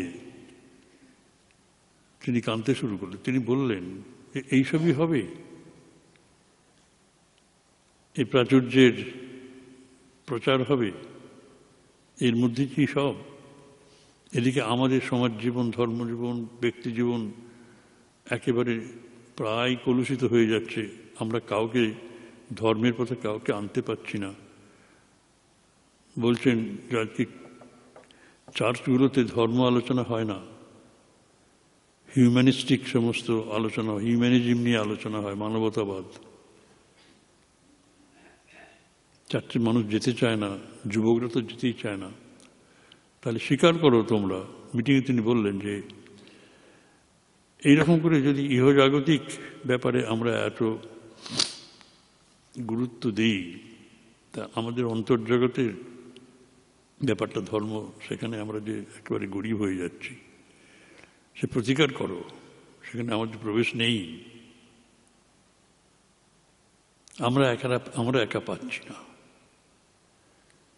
কিন্তু এসো আমরা দেখি যে সকলে মিলে যদি আমরা চেষ্টা করি, কেউ না কেউ পারবে। কোনো না কোনো ধর্ম জগৎ থেকে নিশ্চয়ই কেউ কিছু আলোর দিশা দেখাতে পারবে। আমরা একা পাচ্ছি না, সবাইকে ডাকি না কেন? স্বামীজি এই প্রচেষ্টার প্রচণ্ড সমর্থন করেছেন, প্রশংসা করেছেন যে তোমরা কোনোদিন কোনো দেশকে আক্রমণ করনি, সেই জন্য তোমাদের জন্যই এইরকম একটা ধর্ম মহাসভার আয়োজন অপেক্ষা করছিল। এটাই ঈশ্বরের বিধি নির্দেশ। স্বামীজির পক্ষে সেই ধর্ম মহাসভাতে যাওয়াটাও তো আপনারা সব জানেন, কারণ হিন্দুরা মৃত, হিন্দু ধর্ম সম্বন্ধে তাদের আর কোনো কিছু জানাবার নেই, জানবারও নেই। অনাথ শিশুর মতো ঘুরে বেড়াচ্ছে, সবাই গায়ে থুতু দেয়, পোকামাকড়ের জীবন। আর এদের শেষ কথা, যেহেতু প্রতিনিধি কেউ পাঠাচ্ছে না, অথবা এদের শেষ কথা, হিন্দু ধর্মের শেষ কথা অনেক আগে বলা হয়েছে, আর নতুন করে কিছু বলার নেই। আমাদের প্রতিটি হিন্দুর মনে এই দৃঢ় ধারণাটা বসেছিল। আজকে আমরা বেদান্তের তত্ত্বে একেবারে পরিপূর্ণভাবে স্নাত হয়েছি। একটা বাচ্চা ছেলেও জানে বেদান্তে কি আছে, তখন সেই বেদান্তের কথাটাই তো জানানো হতো না।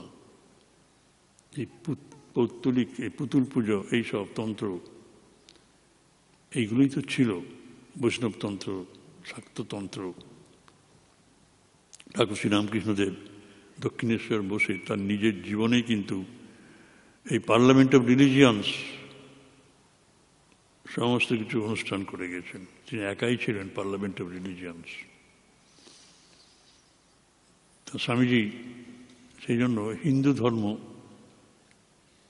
ধর্মের প্রতিনিধি হয়ে গেছেন। তো অন্য যে বক্তৃতাগুলো আছে, সেই বক্তৃতাগুলো অন্তত তার কাছে সেখানে অবন্তর। তিনি আশা জাগিয়ে তুললেন প্রথম বক্তৃতাতেই, অভ্যর্থনার উত্তরে। মানুষ নড়ে চড়ে বসলো যে এখান থেকে কিছু পাওয়া যাবে, এবং তিনি দিলেন সর্বোত্তম জিনিস দিলেন। আমাদের শুধু না, ভবিষ্যতেও যখন হিন্দু ধর্ম সম্বন্ধে আমাদের বংশধররাও কিছু জানতে চাইবেন, তাদের কাছে আর কোনো পুস্তক নয়, এই স্বামীজির এই ছোট্ট প্রবন্ধটি শুধু তুলে ধরতে হবে। এটি সনদ। এখানে ছোট্ট করে সমস্ত কিছু বলে দেওয়া হয়েছে, মানে আমরা অবাক হয়ে যাই।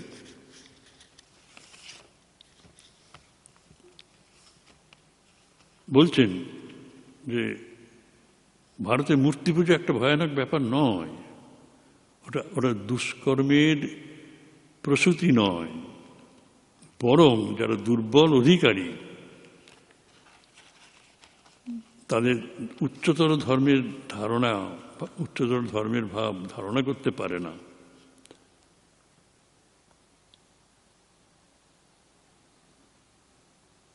তাদের জন্য এটি অত্যন্ত অর্থবহ। হিন্দুদের অনেক দোষ আছে, কিন্তু এটা জানা উচিত যে তাদের এই দোষগুলো আত্মদেহ পীড়নই আবদ্ধ। তারা নিজেরা আগুন জ্বেলে নিজেরা পুড়ে মরে, কিন্তু তোমাদের মতো অন্যকে পোড়ায় না। এটা হচ্ছে উদ্যোগ।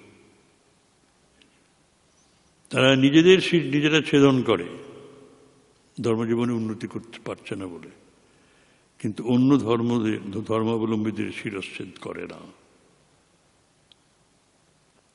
কেহ কেউ বলছেন ধর্ম উন্মাদ হয়ে অগ্নিকুণ্ডে নিজের দেহপাত ঘটান, কিন্তু বিধর্মীদের বিনাশের জন্য তারা কখনো আগুন জ্বালায়নি। যদি এগুলোকে দুর্বলতা বলো, ঠিক আছে, কিন্তু সেগুলো হিন্দু ধর্মের নয়। তোমরা খ্রিস্টিয়ানরা ডাইনি বলে যে শত শত নারীকে পুড়িয়ে মেরেছ, সেটা কি খ্রিস্ট ধর্মের দোষ?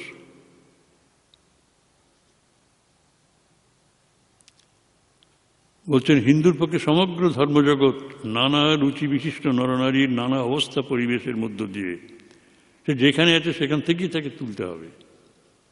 তোমার ভাবে টেনে নিয়েছো সেখানে দাঁড় করাও, তা না। সেই বক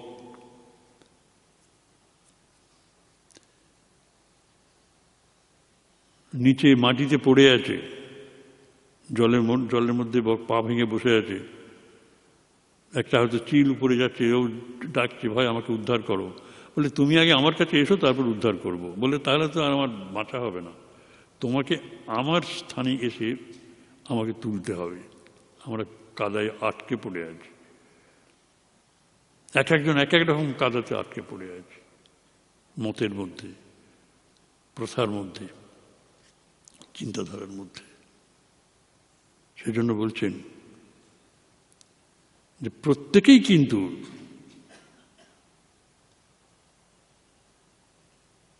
শুধু হিন্দুরা না, তোমরাও তোমাদের ভেতরে যে চৈতন্য দেবত্ব আছেন তার বিকাশ করার জন্যই চেষ্টা করছো। সেই চৈতন্য স্বরূপ ঈশ্বর। আমরা তো শিব স্বরূপ। জাগ্রত অবস্থায় দেহ,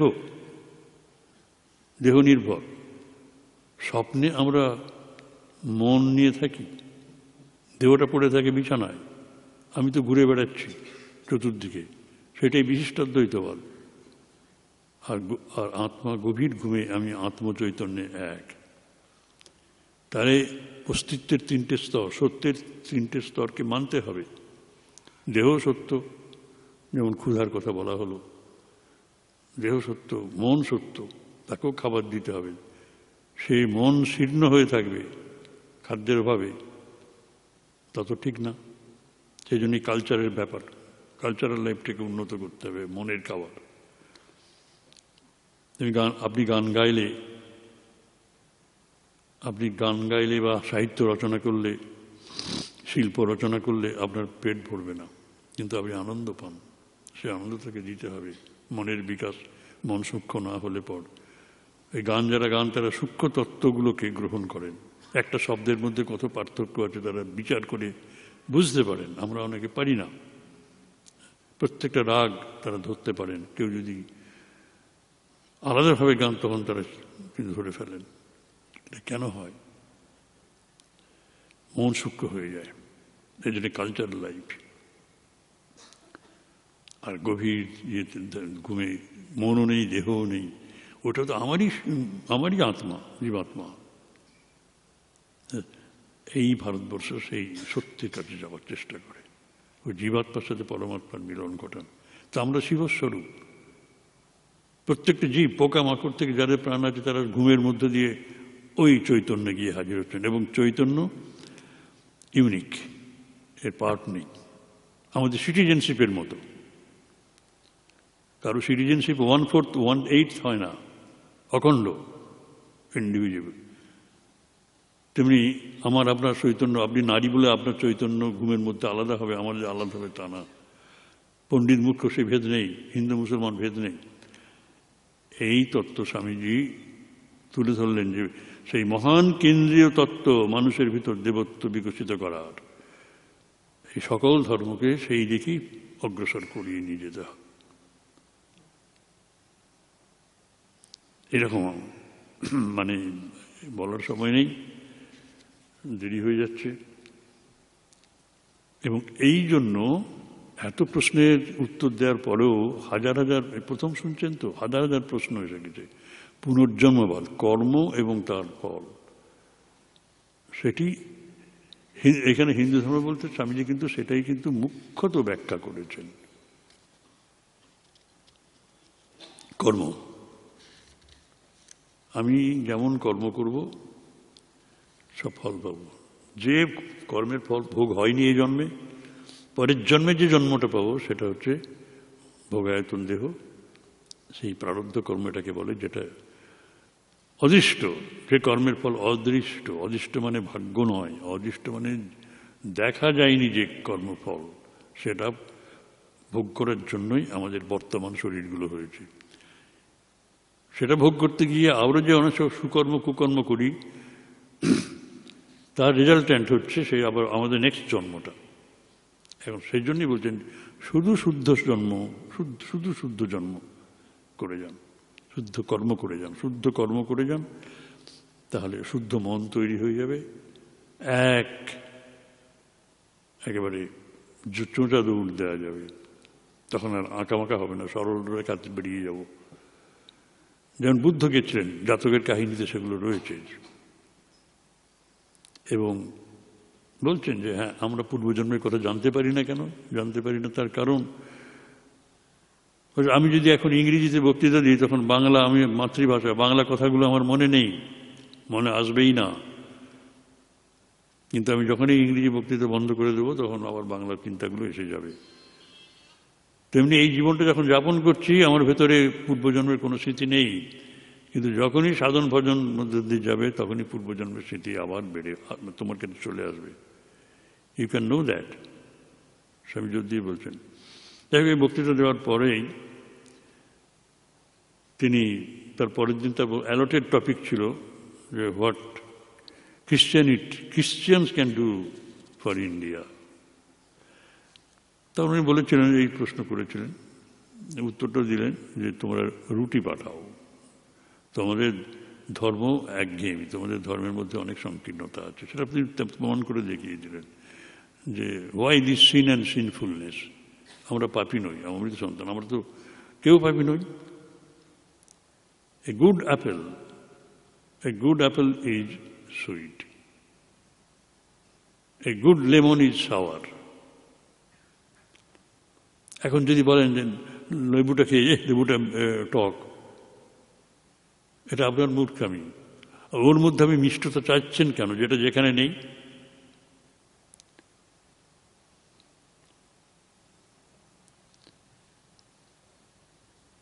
যেটা যেখানে নেই সেখানে চাচ্ছেন কেন? আপনি বলছেন যে আমি ঈশ্বরে দেখা পাবো। তুমি যদি ঈশ্বর না হও তাহলে তুমি ঈশ্বরের দেখা পাবে না, সোজা কথা। তুমি ঈশ্বর। আমি বলছেন I want man and not God. Why not? Man is God. Man evolves into divinity. তো এই সব বলছেন। তারপরেই কিন্তু রুটি চা হলো, তারপরেই কিন্তু হাজার হাজার প্রশ্ন এসেছিল তার। সেই জন্য অ্যাজ ইউজুয়ালি শিকাগো বক্তৃতা এগুলো নেই, কিন্তু ফুটনোটে আছে। স্বামীজিকে আর একদিন একটা বক্তৃতা দিতে হয়েছিল 22 তারিখে, নানা প্রশ্ন যে উত্থাপন করেছিলেন তার উত্তর দেবার জন্য। মোট 7টা বক্তৃতা দিয়েছিলেন। কিন্তু যে জন্য তিনি গিয়েছিলেন, সেই জন্য যে বক্তৃতাটা দিলেন হিন্দু ধর্ম, সেটার আলোচনা আমরা প্রায় করি না। তার আলোচনাটা পড়ে দেখবেন, কর্ম অ্যান্ড ট্রান্সমাইগ্রেশন অফ সোল, কর্ম এবং পুনর্জন্মবাদ, জন্মান্তরবাদ। তার অপূর্ব যুক্তি। তারপর বলছেন যে তোমরা যদি এইসব হয় তাহলে বৌদ্ধরা অজ্ঞেয়বাদী আর জৈনরা নিরেশ্বরবাদী, তাদের সাথে কেন যুক্ত হও? বলছেন তারা ঈশ্বরের উপর নির্ভর করে না বটে, কিন্তু সকল ধর্মের যে মহান কেন্দ্রীয় তত্ত্ব, মানুষের অন্তর্নিহিত দেবত্বের বিকাশ, সেটা তো তারা করে, সেটাই জন্যই চেষ্টা করছে। সেন্ট্রাল মেসেজটা তো সেটাই, each soul is potentially divine. আমরা খ্রিস্টানদের মধ্যেও আছি। সুতরাং চার্লস বনি যে উদ্দেশ্য নিয়ে এই ধর্ম মহাসভার আয়োজন করেছিলেন, সেই সার্থক হয়েছিল। বিবেকানন্দই সেই মানুষ যার জন্য শুধু আমেরিকা নয়, শুধু বনি নয়, বনির মাধ্যমে দিয়ে সারা মানব সমাজ কিন্তু আশা করছিলেন, প্রার্থনা করছিলেন সেই মানুষটিকে তাদের মধ্যে নিয়ে আসার জন্য গেছিলেন। আপনারা পড়বেন, আপনাদের ভালো লাগবে। এই প্রত্যেকটা শব্দ হায়েস্ট হিন্দু মাইন্ড, আর এছাড়া আর কারো কাছে পাবেন না। এখানে যেখানে ঘুরে বেড়ান হিন্দু ধর্ম সম্বন্ধে কিছু বলো তো, কিছু জানতে চাই আমার ছেলে মেয়েদের, এই ছোট্ট বইটি তুলে দেওয়া, হাতে তুলে দেওয়ার জন্য এই বই। এই বইটা সবটা নয়, কিন্তু এই ছোট্ট বই, এর বিশালতার মেজারমেন্ট হয় না। একটা প্রবন্ধ আছে হয়তো 4 পৃষ্ঠার কি 5 পৃষ্ঠার, অপূর্ব। এখানে যে হিন্দু ধর্ম সম্বন্ধে আমরা জানতাম সেটা যে কত ভুল জানা, সেটা বুঝতে পারা যায়। অ্যান্ড স্বামীজি ক্রিয়েটেড হিন্দুইজম দেয়ার, নিবেদিতা বলছেন, যেটা বললেন মহারাজ। এই অর্থে অনেক সময় হয়েছে, ক্ষমা করবেন। I transgressed my limit, time limit.